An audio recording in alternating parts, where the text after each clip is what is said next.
بالله من الشيطان الرجيم. بسم الله الرحمن الرحيم.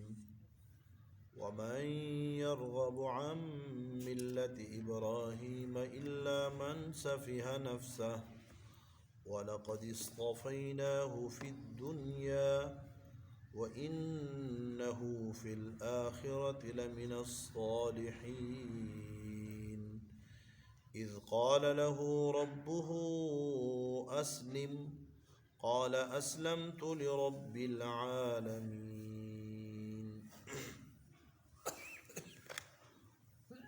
ومن يرغب عن ملة إبراہیم، اور کون ہے جو منہ موڑے گا ملت ابراہیمیہ سے، یعنی کوئی نہیں، الا من سفیہ نفسہ، مگر وہ جس نے نہ پہچانا اپنے نفس کو، یا جس نے ہلاکت میں ڈال دیا اپنے نفس کو. وَلَقَدِ اصْطَفَيْنَاهُ فِي الدُّنْيَا، حالانکہ ان کو ہم نے برگزیدہ بنا لیا تھا دنیا میں بھی. وَإِنَّهُ فِي الْآخِرَةِ لَمِنَ الصَّالِحِينَ، اور بے شک وہ آخرت میں صالحین میں سے تھے. اس کی علامت یہ تھی کہ وہ وقت یاد کرو جب ابراہیم علیہ السلام کو ان کے رب نے کہا اسلم، تابعدار ہو جاؤ.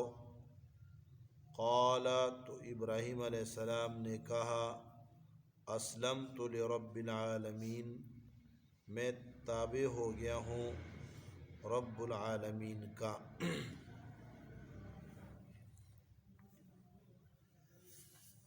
گزشتہ رکوع میں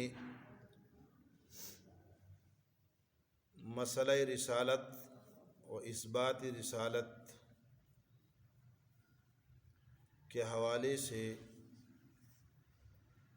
5 امور کا تذکرہ ہوا ہے. 5 باتیں گزشتہ رکوع میں گزر گئی ہیں. مقصد بنیادی طور پہ اس رکوع کا اور ان آیات کا وہ ترغیب ہے فرق ثلاثہ کو، 3 جماعتوں کو، 3 گروہوں کو، ایک بنی اسرائیل یعنی یہود، دوسرے نصارہ اور تیسرے مشرکین عرب.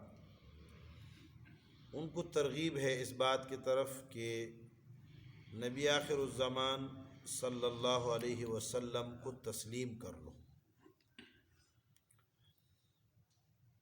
تو اس ضمن میں ان کو دعوت دی گئی ہے ملت ابراہیمیہ کی اتباع کی. اور ملت ابراہیمیہ کے اندر 5 چیزیں ذکر کی گئی ہے. پہلے ابراہیم علیہ السلام کی ذاتی شان، پھر اس کے بعد کعبۃ اللہ جس کے بانی ابراہیم علیہ السلام ہے اس کی عظمت شان، پھر ابراہیم علیہ السلام کی دعا اہل حرم کے لیے، چوتھے نمبر پہ دعائے ابراہیم علیہ السلام برائے قبولیت، اور 5ویں نمبر پہ دعائے ابراہیم علیہ السلام برائے بعثت امام الانبیاء خاتم النبیین حضرت محمد مصطفیٰ صلی اللہ علیہ وسلم. یہ 5 امور گزشتہ رکوع میں گزر گئے. آج کی آیت میں اس کا عنوان ہے صفاحت معرض عن ملت ابراہیم. جو آدمی ابراہیم علیہ السلام کی ملت سے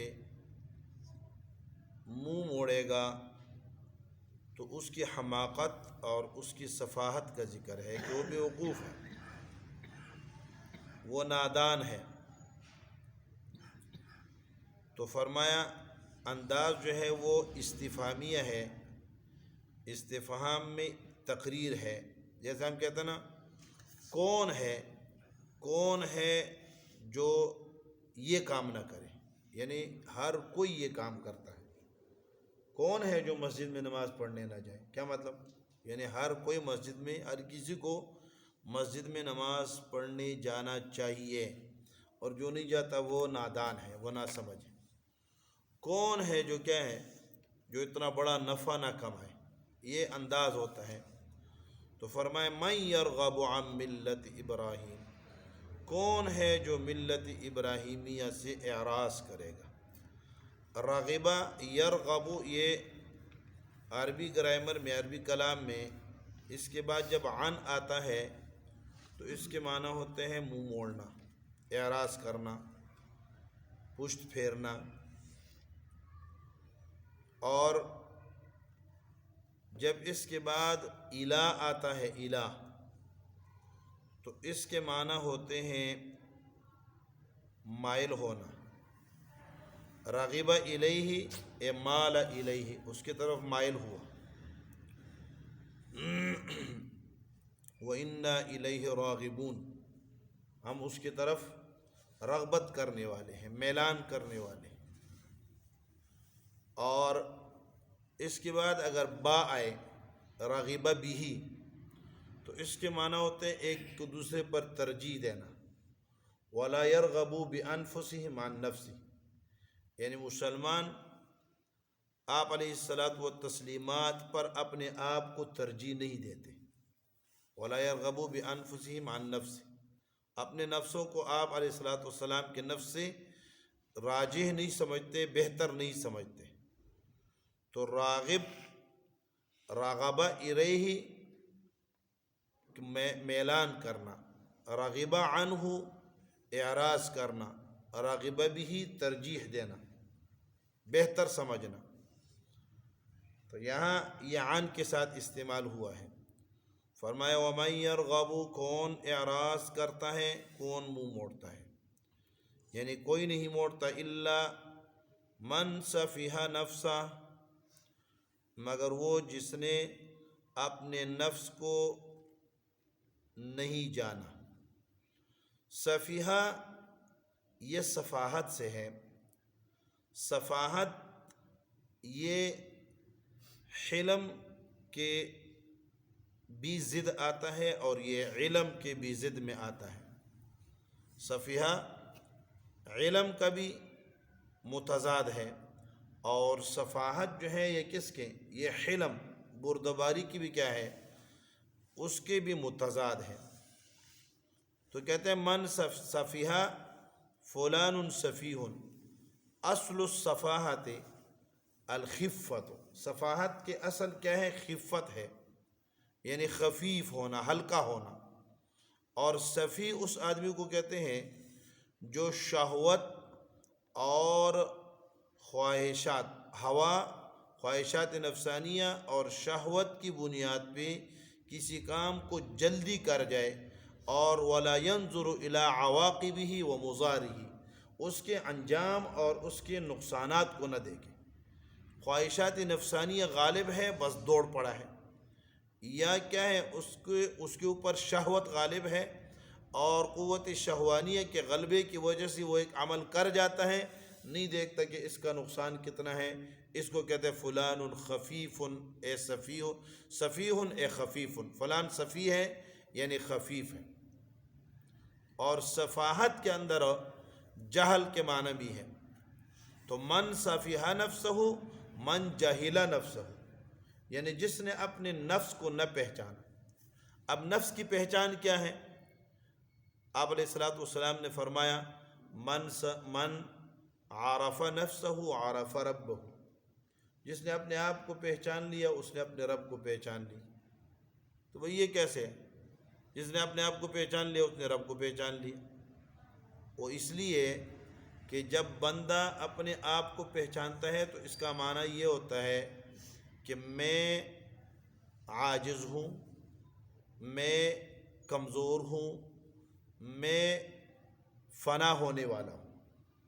اپنے ضعف، اپنے عجز اور اپنے فنا کو فنائیت کو یہ کیا کر لیتا ہے، یہ سمجھ جاتا ہے، جبکہ میرے مقابلے میں جو میرا رب ہے وہ قوی ہے، وہ طاقتور ہے اور وہ باقی ہے۔ تو انسان اپنے آپ کو جب پہچان لیتا ہے، اپنی حقیقت پہچان لیتا ہے کہ میں کون ہوں، تو لازمی نتیجہ اس کا یہ نکلے گا کہ وہ اپنے رب کو بھی پہچانے گا نا، کہ میں مخلوق ہوں، میں عاجز ہوں، میں کمزور ہوں، میں ادنا ہوں۔ تو اس کے مقابلے میں کیا ہے، میرا رب میرے مقابلے میں ہے، جو عجز سے پاک ہے، جو ضعف سے پاک ہے، جو فنا سے پاک ہے۔ تو من عرف نفسہ فقد عرف ربہ، جس نے اپنے نفس کو پہچان لیا اس نے اپنے رب کو پہچان لیا۔ تو یہاں جب اس نے اپنے نفس سے جاہل ہو گیا، نفس کو نہ پہچان سکا، تو اس نے رب کو بھی نہیں پہچانا، رب سے بھی جاہل ہو گیا۔ تو من صفیہ نفسہ، وہ اعراض ملت ابراہیمیہ سے وہ کرتا ہے جو اپنے نفس کو نہ پہچانتے ہوئے اپنے رب کو بھول جاتا ہے۔ اور رب کو کیسے بھولا؟ رب کو ایسے بھول گیا کہ اس نے رب کے لیے مخلوق کی صفات ثابت کر دی، کہ جیسے انسانوں کی اولاد ہوتی ہے تو اللہ کی بھی اولاد ہوگی۔ تو اس نے کیا کہہ دیا؟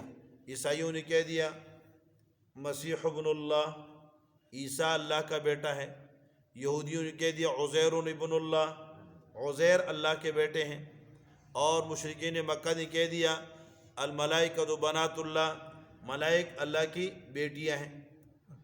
تو اللہ انسانوں کے اوصاف اور انسانوں کی جو ہے انسانوں کی ضروریات وہ اس نے کس کے لیے ثابت کر دی؟ اللہ کے لیے ثابت کر دی۔ تو اپنے آپ پر قیاس کرتے ہوئے میں بیٹے کو چاہتا ہوں تو اللہ بھی بیٹے کو چاہتے ہوں گے، میں جو ہے اولاد کو چاہتا ہوں اللہ بھی اولاد کو چاہتے ہیں۔ مجھے اگر کہیں کہ فلاں کا بیٹا ہے تو اس کو میں اعزاز سمجھتا ہوں، اس لیے اگر ہم عیسیٰ علیہ السلام کو اللہ کا بیٹا کہہ دیں تو یہ اللہ کا اعزاز ہے، عزیر کو اللہ کا بیٹا کہہ دیں تو یہ اللہ کا اعزاز ہے۔ گویا کہ اعزاز عزت کرتے ہوئے اللہ کی کیا توہین کر گئے۔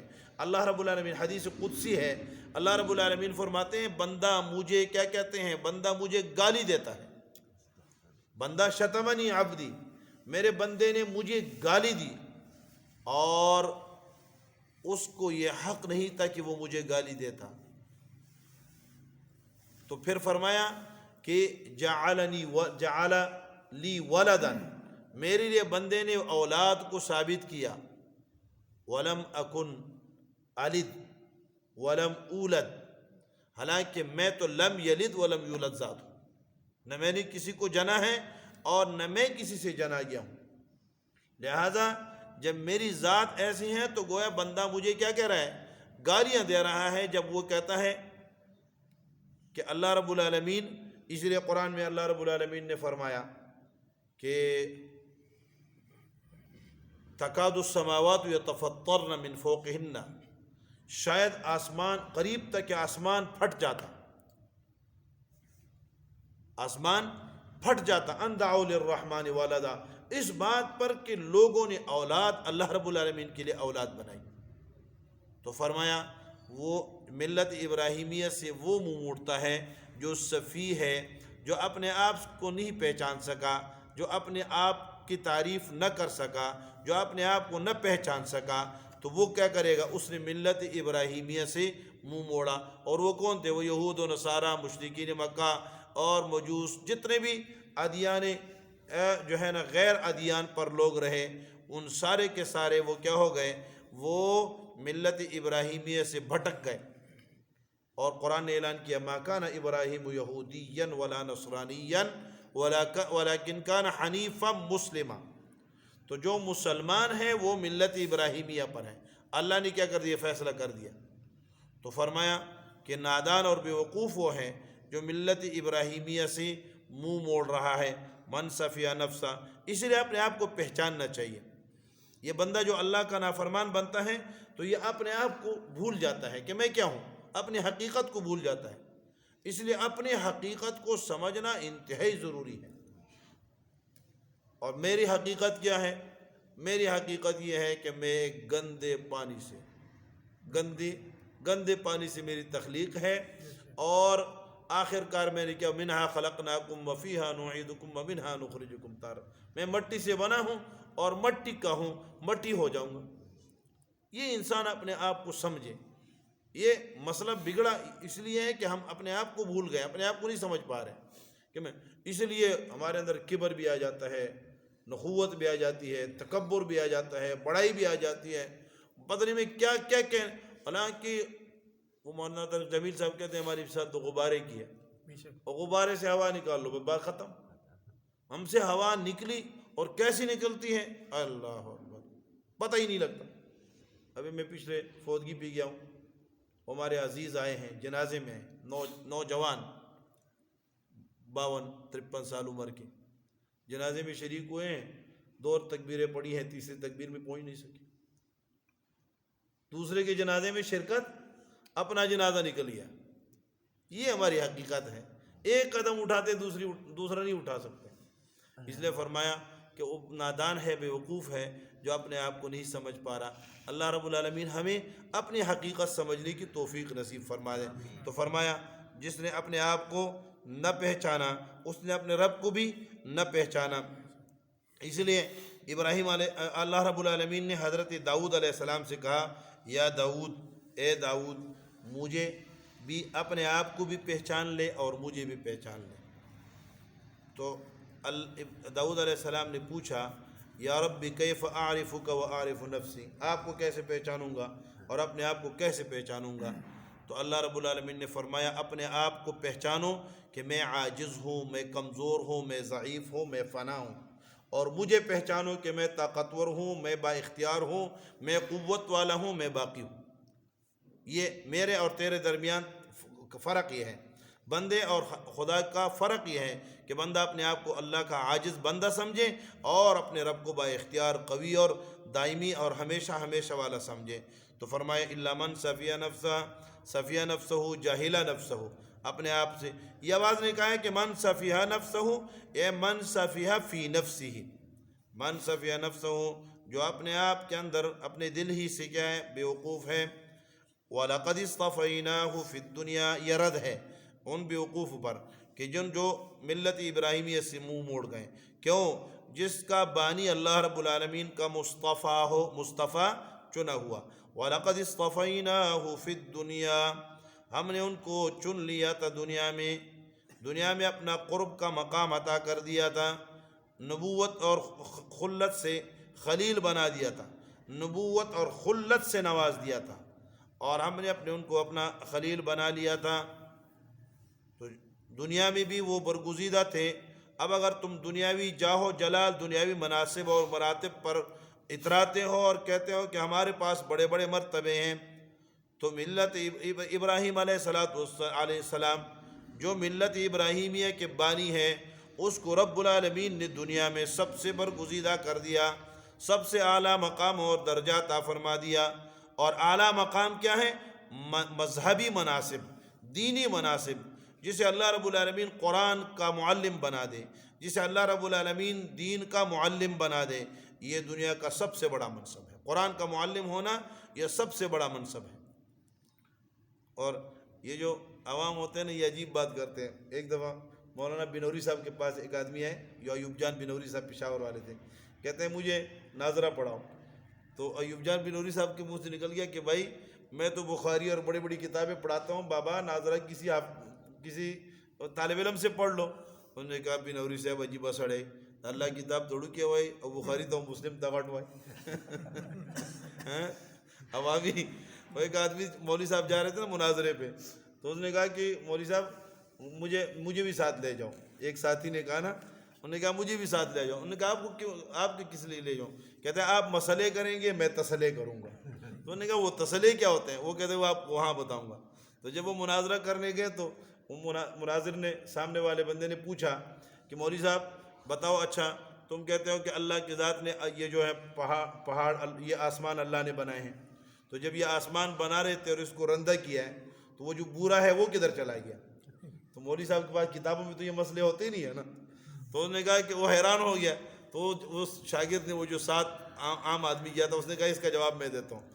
انہوں نے کہا یہ پہاڑ نہیں دیکھتے وہ پورا اوپر سے گرا پہاڑ بن گئے ہیں تو وہ ہم کہتے ہیں یہ تسلح ہے یہ کیا ہے یہ مستواب کا مسئلہ تھا اور ہمارا کیا ہے تسلح ہے. تو ایوب جان بہرحال ایوب جان بھی تو ہمارے اکابرین علماء کرام کہتے ہیں جس کو ناظرہ پڑھانے قاعدہ پڑھانے کا نورانی قاعدہ پڑھانے کا موقع مل جائے یہ بہت بڑا منصب ہے. اللہ ہمیں اس کی قدر کرنے کی توفیق نصیب فرما دے. تو فرمایا اصل مناسب وہ ہیں جو اللہ رب العالمین کے قریب بندے کو لے جائے اور وہ ابراہیم علیہ السلام کو اللہ رب العالمین نے عطا کر دیے تھے. وَإِنَّهُ فِي الْآخِرَةِ لَمِنَ الصَّالِحِينَ اور وہ آخرت میں صالحین میں سے ہیں. صلاح یہ فساد کی ضد ہے. صالحین جو صلاح والے ہیں صلاح فساد کی ضد ہے. اور صلاح جو ہے وہ کیا ہے صلاح میں اگر صلاح کہتے ہیں کہ دل اور اعضاء کے اعمال درست ہوں تو یہ کمال درجہ ان کا یہ ہے کہ وہ معصوم ہو. کمال درجہ اس کی کیا ہے یعنی دل بھی معصوم ہو اور اعضاء بھی معصوم ہو. اور معصومیت کس کو کہتے ہیں کہ بھائی جس سے گناہ صادر ہی نہ ہوتا ہو اور یہ نبوت ہے اِنَّهُ فِي الْآخِرَةِ لَمِنَ الصَّالِحِينَ آخرت میں وہ مصالحین میں سے ہوں گے یعنی اس کامل درجے کے معاصی سے بچنے والے معصوم ہوں گے. اور اس کے نیچے جتنے درجات ہیں جتنا بندہ کیا ہوگا کمال کے درجات میں ہوگا یعنی جس کا دل جس کا قلب اور قالب جتنا جو ہے معاصی سے اور نافرمانیوں سے دور ہوگا اتنا وہ کیا ہوگا صلاح کے اندر آگے ہوگا. تو اولیاء کرام کو صالحین اس معنی میں کہتے ہیں کہ ان کا کیا ہے ان کے اعمال صالحہ غالب ہوتے ہیں اعمال سیئہ کے مقابلے میں. وَإِنَّهُ فِي الْآخِرَةِ اور ادنا درجہ صلوح کا اور ادنا درجہ صلاح کا وہ کیا ہے اسلام ہے مسلمان ہونا ہے. کلمہ پڑھ لیا بس یہ صالحین بھی شامل ہو گیا. اِذْ قَالَ لَهُ رَبُّهُ أَسْلِمْ اور وہ وقت یاد کرو جب رب نے کہا میرے تابعداری کے لیے اپنے آپ کو پیش کر دو تو انہوں نے صرف یہ نہیں کہا ہاں جی میں تیار ہوں بلکہ قال اسلمت لرب العالمین لمبا کلام کر کے فرمایا رب العالمین کا مکمل تابع ہوں. اسلام کا معنی کیا ہوتا ہے یعنی ظاہری اور باطنی دونوں طرح تابعدار ہونا اور فرما بردار ہو جانا. تو ابراہیم علیہ السلام کی جب یہ شان ہے تو اس شان والے سے جو منہ موڑے گا اور اس کی ملت سے جو منہ موڑے گا تو وہ بے وقوف جاہل اور ضعیف العقل ہی ہو سکتا ہے. کوئی دانا سمجھدار اور ہوشیار ملت ابراہیمیہ سے اعراض نہیں کر سکتا. فللہ الحمد علی منہ و احسانہ اللہ کا شکر ہے کہ اللہ رب العالمین نے ہمیں اسی ملت ابراہیمیہ کا تابعدار بنا دیا اور اس کے اندر ہمیں شامل فرما دیا. وآخر دعوانا الحمدللہ رب العالمین.